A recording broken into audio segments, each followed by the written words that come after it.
One thing we haven't talked about today, Abigail, that we talked a lot about the last couple of weeks was the strength of the dollar and what that means for rates and stocks. Yeah, absolutely, Romaine. And one reason we're not talking about that dollar strength today, this week, is the Bloomberg dollar index, at least, it's actually lower. That's because it has a lower allocation to the euro than the DXY. The DXY about flat, but we had been in this multi-week upstreak for the dollar that was really pressuring risk assets right across the board. So what makes all of this so surprising is the fact that right now we have stocks near the lows on the day, now down on the week. Not really the way I was expecting this week to end, Christian Fromhertz of Tribeca Trade Group. It's actually, I mean, you could talk about it. We haven't closed yet, but sort of a ugly way to close out the week. What's going on?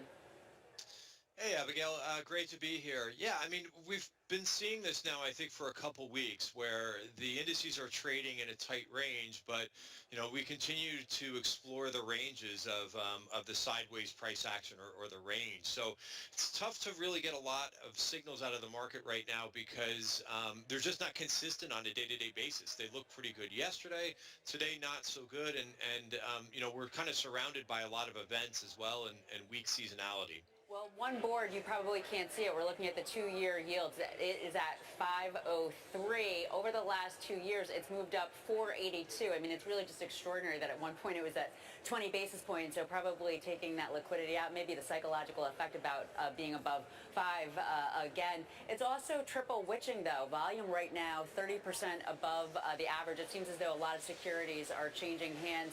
If we think about the Fed next week, are you expecting them to say anything significant that could put more pressure on yields and therefore stocks?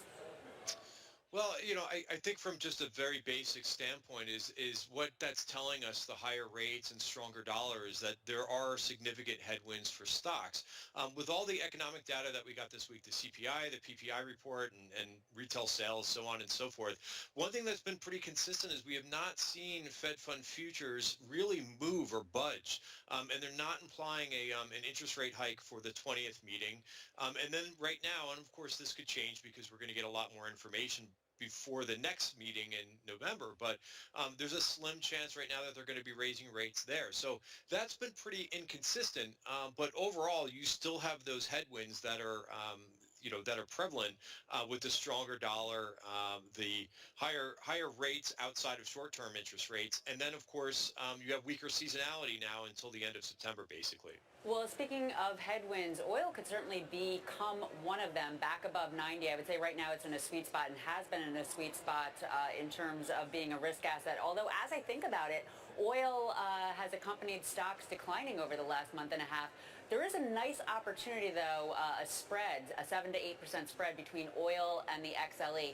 Is that something that you would be interested in trading at some point? Yeah, I mean, I've been overweight energy stocks for the last couple months, and I think that's a good way to be while we're seeing that trend in crude push higher. So I do like that trade. I think there's also one of the other areas to look at besides crude is what's going on with nat gas, which remains in a range. So I think that has to do with a little bit of the underperformance of XLE because you do have some nat gas stocks that are in that ETF as well. Mm-hmm. But I do continue to be overweight energy here. And then you also like another part of the commodity play, some of the metals. Yeah, we've actually been seeing some bullish option activity in things like tech resources. And, that's a stock that I think fits well with higher interest rates. The PE in that stock is only about a 10. So I think the market does like cheaper stocks right now. And specifically the tech October 44 calls, we're seeing those trade as well as the 43 calls. The 44 calls you can get into for about $1.90. Terrific perspective. We have covered a lot of ground. Christian Fromhertz, CEO of Tribeca Trade Group, thanks for joining us for Options Insight today. And from New York, this is Bloomberg.